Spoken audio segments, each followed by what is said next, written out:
Shalom Obracha, soyez bienvenus sur Israël Torah. On continue notre shiur sur la construction du couple. On ne peut pas construire si on ne sait pas, si on ne peut pas construire que si on a fait des vraies fondations. Les fondations, elles sont à deux niveaux. Elles sont et d'un côté spirituel et d'un côté matériel physique. Ce shiur, je l'ai appelé « Ma fille, fais attention à toi, protège-toi ». De quoi est-ce qu'il s'agit? Le Pirkei Avot nous parle de si un amour dépend d'un sujet quel qu'il soit, si le sujet s'arrête, alors l'amour va s'arrêter. Et si l'amour dépend de quelque chose, ne dépend d'aucune chose, il ne pourra jamais s'arrêter. C'est quoi un amour qui dépend de quelque chose? Amnon et Tamar, de la famille de David Améler. Tamar était d'une beauté exceptionnelle, et Amnon était un garçon d'une beauté aussi très belle, et il est devenu fou d'attirance, fou de désir pour Tamar, pour sa beauté. Il cherchait tous les moyens de la piéger.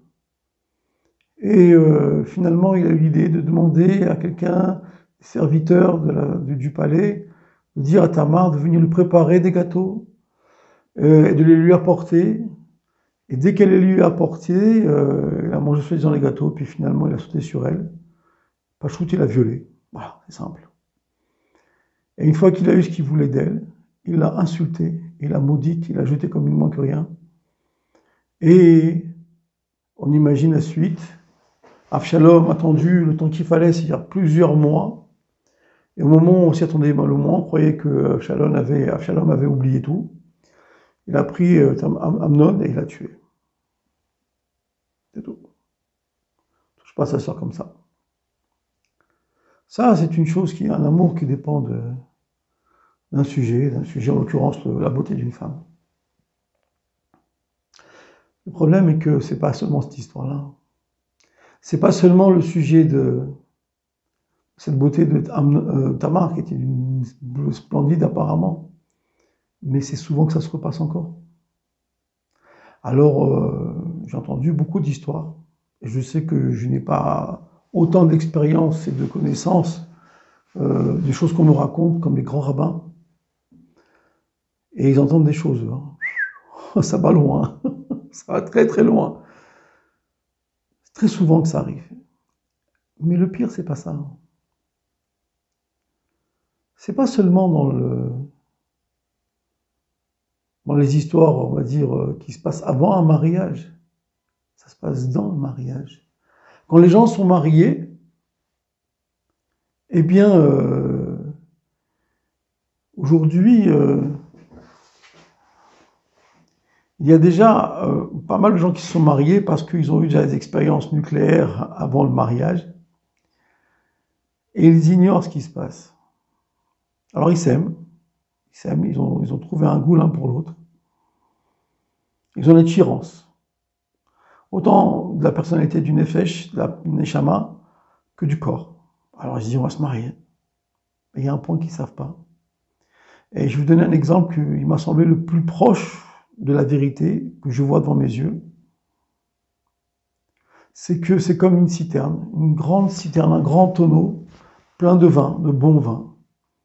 Et toi, qu'est-ce que tu fais? Tu fais un trou dedans, tu veux goûter le vin, tu veux goûter un tout petit peu, un verre, pas plus. Mais quand tu as fait le trou, il y a baba. Le vin, il coule, continue de couler. Tu n'as jamais pensé à le reboucher. Et quand tu ouvres finalement ton tonneau le jour de ton mariage, des fois, tu trouves ta vie, elle est pas mal, avec pas mal de bactéries dedans. Et il n'y a plus de vin dedans. S'il y a du vin, il a tourné. Et je vois beaucoup de disputes dans ces conditions-là. Il y a un autre problème à ce même sujet. C'est que quand maintenant j'ai eu une expérience avec une femme que j'ai aimée, avec un garçon que j'ai aimé, bon, après je rentre à la maison, je vais manger chez ma maman, je vais manger chez mon papa, et puis j'ai pas de loyer à payer, j'ai pas d'impôt, je dois pas faire le manger, je dois pas changer les enfants, je dois pas changer les couches, j'ai pas de devoir à faire. Et je suis déçu. On en avait parlé déjà, ça. C'est pour ça qu'il faut faire attention. Mais pire que ça, c'est que il faut faire attention même quand on est marié. Même qu'on est entré dans une maison, qu'il y a des mezuzot. Je ne vais pas accuser le téléphone et Internet, parce que c'est pas vrai, c'est faux, c'est tellement faux. On pouvait trouver l'impureté et la débauche depuis 2-3 000 ans en arrière. Si vous lisez les midrashim, les histoires de ce qui se passait à l'époque du deuxième temple, et même du premier temple, c'était redoutable, redoutable, redoutable. Il n'y avait pas d'internet, donc on ne raconte pas des salades avec l'internet. C'est pas vrai, c'est pas vrai. Ça arrange pas, mais c'est pas vrai. Les maris, les femmes, les gens, ils ont des fantasmes. Ils ont des fantasmes qu'ils veulent vivre. Et alors, j'ai suivi des gens, j'ai suivi des couples où tu as du n'importe quoi. Mais quand je te dis n'importe quoi, c'est vraiment n'importe quoi.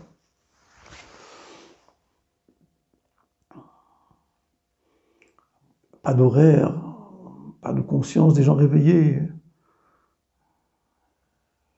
pas de conscience de la situation d'une femme qui a besoin de se préparer. Et quand finalement le bonhomme, il a ce qu'il veut, il insulte sa femme. Et il la maudit. Ça existe encore. Et alors ma fille, je te dis une chose. Protège-toi. Mets-toi en garde. Sache dire non. C'est difficile parce que il y a un besoin et physique et nafshi. On a besoin au niveau de la neshama, au niveau du corps de se rencontrer. C'est vrai. Mais le retour de manivelle est extrêmement mauvais. Extrêmement dangereux. Extrêmement toxique. Et je vois que lorsque j'ai parlé un petit peu à droite à gauche, lorsqu'une femme sait dominer, sait donner à son mari ce qu'il a besoin d'une façon organisée, celui-ci non seulement ne tombe pas, non seulement ne devient pas ingrat, mais il se construit grâce à sa femme.